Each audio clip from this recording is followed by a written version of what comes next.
연락이 아예 두절된다거나 하루 있다가 콜백이 온다거나 카톡에 대해서 답이 없다거나 그 변호사의 성실성을 의심하실 필요가 있습니다. 그럼 사전에 의뢰인 입장에서는 대비할 수 있는 방법이 있을까요? 약간의 팁이긴 한데,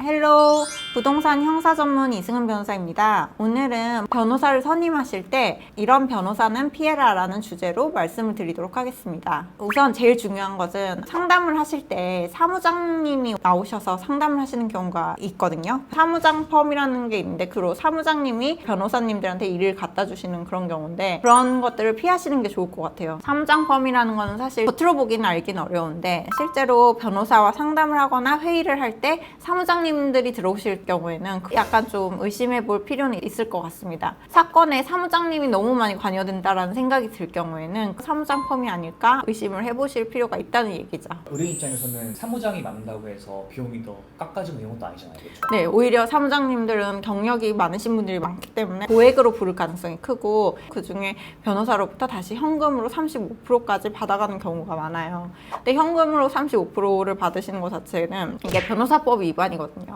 사건을 소개해주고 그거에 대한 대가로 돈을 받는 거기 때문에 현금으로 달라, 그것도 자기 이름이 아니라 자기 아들 이름이라거나 자기 지인의 이름의 통장으로 달라고 하거든요. 그러면 사실 변호사 입장에서는 현금으로 35%일 경우에는 실제로 세금까지 계산을 하면은 착수금의 한 50% 정도는 사무장님한테 보내드리는 게 되기 때문에 실제로는 변호사가 받는 금액은 여러분들이 내시는 착수금의 반 정도라고 보시면 될 것 같아요. 그러면 자연스럽게 변호사는 그 사건에 더 신경을 안 쓰게 될 수밖에 없는 거죠. 실제로 사무장님이 대부분 사건을 처리하고 관여하고 변호사님은 재판 출석이라던가 서면을 내는 거라거나 그런 식으로 처리를 하게 될 경우가 많기 때문에 어떠한 법적인 일에 대한 변호사의 집중도가 떨어지게 되는 거죠. 그리고 사무장 펌의 구조상 사건이 많이 돌아가야 겨우 이윤이 남기 때문에 그 사건을 많이 돌리다 보면 변호사는 한 사건에 대해서 특별히 그렇게 신경을 많이 못 쓰게 되는 경우가 많죠. 요약을 하자면 사무장 펌을 피하시고 직접 변호사가 상담을 하시는 그런 변호사를 선임하셨으면 좋겠습니다. 제가 덧붙여서 말씀을 드리자면 담당 변호사가 누구신지 좀 정확히 파악을 해두시면은 그 담당 변호사와 직접 연락을 하고 싶다고 얘기를 하세요. 그렇게 되면 아무래도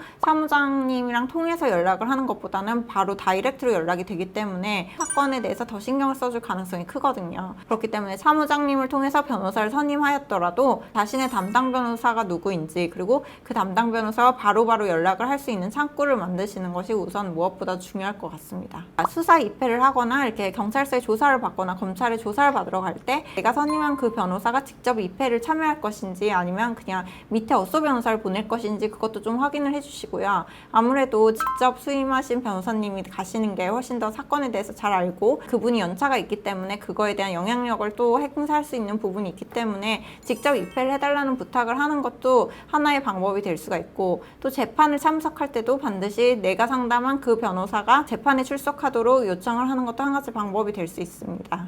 그러니까 두 번째는 일단 연락이 잘 안 되는 변호사에 대해서는 의심을 하실 필요가 있어요. 그러니까 뭐 변호사의 자질이나 그런 걸 의심을 하는 게 아니라 그분의 성실성에 대해서 의심을 할 필요가 있는데, 변호사의 업무의 핵심은 어떻게 보면 성실성이거든요. 법률 지식 같은 경우는 사실 차법시험이나 변호사 시험 합격하신 분들의 경우에는 어느 정도는 다 일정 수준 이상이 됐는데, 그분들이 얼마나 성실하게 여러분들의 사건을 임하느냐 여부에 대해서는 제가 생각하기에 변호사의 연락 받는 정도, 혹은 연락이 아예 두절된다거나 아니면 하루 있다가 콜백이 온다거나 카톡에 대해서 답이 없다거나 그런 경우에는 그 변호사의 성실성을 의심하실 필요가 있습니다. 그럼 사전에 의뢰인 입장에서는 대비할 수 있는 방법이 있을까요? 약간의 팁이긴 한데 이 부분에 대해서는 변호사님들 중에서 싫다고 하시는 분들도 있고 괜찮다고 하시는 분들도 있어요. 착수금을 낼 때에도 한 번에 다 내지 마시고 한 3개월 정도에 나눠서 현금으로 지급을 하겠다, 뭐 카드로 계산을 하겠다 이렇게 말씀을 드리시면 아무래도 착수금이 매달 이렇게 조금씩 들어오는 거니까 그 사건을 신경을 쓰실 수가 있는 거죠. 돈이 한꺼번에 들어오면 돈 받고 끝이라고 생각하시는 분들도 있을 수 있거든요. 근데 그냥 여러 차례 나눠서 받게 되면 자신의 성실성을 의심을 해서 의뢰인이 돈을 더 안 줄 수도 있겠다라는 생각을 할 수도 있으니까 그럴 경우에는 그 사건에 대해서 더 신경을 쓸 수밖에 없는 구조는 있습니다. 세 번째로는 변호사 이름을 검색하거나 전문 분야를 검색을 하시면서 네이버를 많이 이용을 하시잖아요. 네이버에 우선 블로그 글을 보실 거예요. 거예요. 근데 블로그 글을 보면은 이게 진짜 업체에서 블로그 글을 복사해서 붙였는지 아니면 진짜 변호사가 그 블로그 글을 썼는지를 확인할 수 있어요. 딱 봤을 때도 약간 블로그 글이 말이 안 되거나 문체가 좀 이상한다거나 그런 거는 100% 업체가 쓰는 게 맞고요. 그 업체는 정보 전달을 위해서 글을 쓰는 것도 있지만 그것보다는 검색 순위를 상위로 노출시키기 위해서 약간 그렇게 쓰는 경우가 많거든요. 그래서 블로그에서 상위 노출되는 블로그라고 해서 무조건 믿으시는 게 아니라 블로그에 들어가셔서 그 변호사가 어떤 사람인지 또 어떤 사건을 얼마나 수행했는지 경험과 경력을 보시는 게 좋을 것 같고 무조건 블로그 글을 맹신하셔서는 안 됩니다. 오늘은 일생일대 중요한 순간에 변호사를 선임을 하시기에 앞서서 피해야 할 변호사의 유형에 대해서 팁을 드렸는데 변호사를 선임을 하는 것을 신중히 하셔야 하기 때문에 초반에 상담료를 쓰시는 거를 아끼지 마시고 여러 변호사님을 검색을 하시건 소개를 받건 하셔갖고는 상담을 여러 변호사님을 하시는 것이 더 좋은 결과가 나올 것 같습니다. 제 영상이 도움이 되셨다면 구독, 좋아요 부탁드릴게요. 감사합니다.